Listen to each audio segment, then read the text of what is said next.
When Screamer launched on PlayStation 5, it didn't just arrive as another racing game. It came in with expectations, curiosity, and a fair amount of skepticism. This is a reboot of a name that dates back to the arcade racing era of the 1990s, but instead of playing it safe, the developers chose to completely reinvent what Screamer is. Now that reviews are out, critics have made one thing very clear.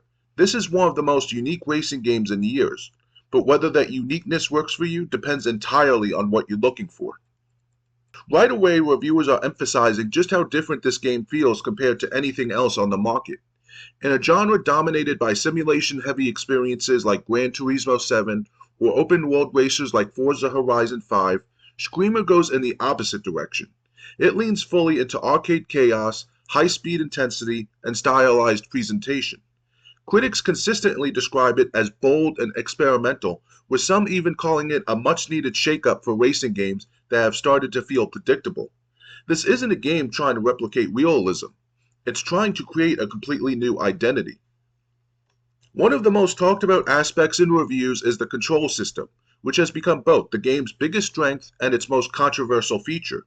Instead of traditional racing controls, Screamer uses a twin-stick system where one stick handles steering and the other manages drifting and advanced maneuvers. On paper, that might sound like a small tweak, but in practice, it fundamentally changes how the game feels. Reviewers say it creates a sense of precision and control that you don't get in typical racers, especially once you understand how everything works together. However, that comes with a steep learning curve. Many critics point out that the first few hours can feel frustrating, awkward, and even overwhelming, especially for players expecting something more familiar. The consensus is clear. If you push through that initial difficulty, the controls become incredibly satisfying, but not everyone will have the patience to get there. That leads directly into another major takeaway from critics, which is the game's difficulty and depth. Screamer is not designed to be a casual pick-up-and-play experience. It demands focus, practice, and a willingness to learn its systems. Reviewers highlight mechanics like sync, entropy, and overdrive as systems that add layers of strategy beyond just finishing first. These mechanics reward aggressive play, smart timing, and risk-taking, turning each race into something more dynamic than simply driving fast. Critics who spent the time mastering these systems describe the gameplay as deeply rewarding and even addictive, but they also warn that the game doesn't do much hand-holding. If you're not willing to invest the time, you might never see what makes it special. Visually and technically, Screamer is getting a lot of praise, especially on the PlayStation 5. Built using Unreal Engine 5, the game delivers smooth performance, detailed environments, and flashy effects that match its high-energy gameplay. Reviewers frequently mention how polished everything feels, from the racing itself to the menus and transitions. There's a level of attention to detail here that helps sell the overall experience, making it feel like a complete, well-thought-out package rather than just a gameplay experiment. But what truly sets Screamer apart, and what critics spend a lot of time discussing, is its anime-inspired presentation and narrative focus. This is not just a racing game with a few cutscenes thrown in. It's a fully story-driven experience with characters, dialogue, and a structured narrative that plays a major role in how the game unfolds. Reviewers highlight the voice acting, character design, and cinematic presentation as standout elements, noting that it brings a fresh identity to the genre. It almost feels like a blend between a racing game and an anime series, which is something you rarely see. For some critics, this is one of the game's biggest strengths, adding emotional weight and context to the races. For others, it's a pacing issue.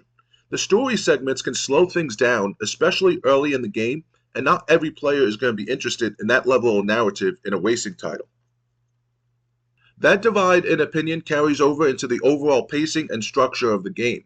Some reviewers appreciate the variety and ambition, saying it keeps the experience engaging and different from race to race. Others feel that it occasionally gets in its own way, interrupting the flow of what could otherwise be a non-stop adrenaline rush. It's one of those design choices that will either hook you or push you away depending on your preferences. When critics talk about the actual racing though, there's a lot of agreement. Screamer delivers an intense, high-speed arcade experience that feels aggressive and constantly engaging. The combination of tight controls, layered mechanics, and chaotic race design creates moments that feel unpredictable and exciting.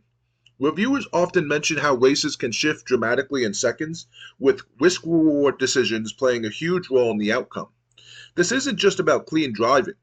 It's about pushing the limits, taking chances, and mastering the systems the game throws at you. Looking at review scores, Screamer is landing in a strong position overall. Most outlets are giving it scores in the 8 out of 10 range, with some going even higher. That puts it firmly in highly recommended territory, but it's not universal praise.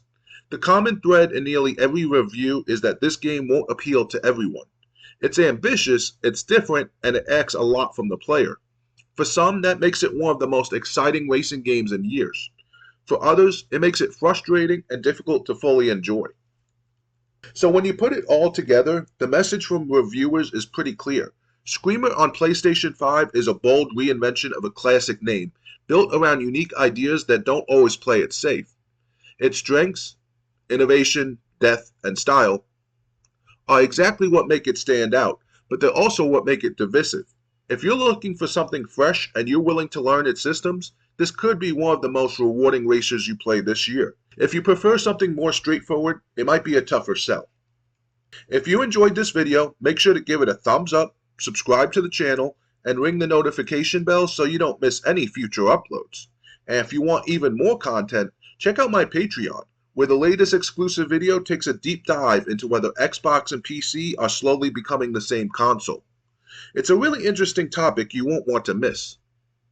Thanks for watching, and as always, game on.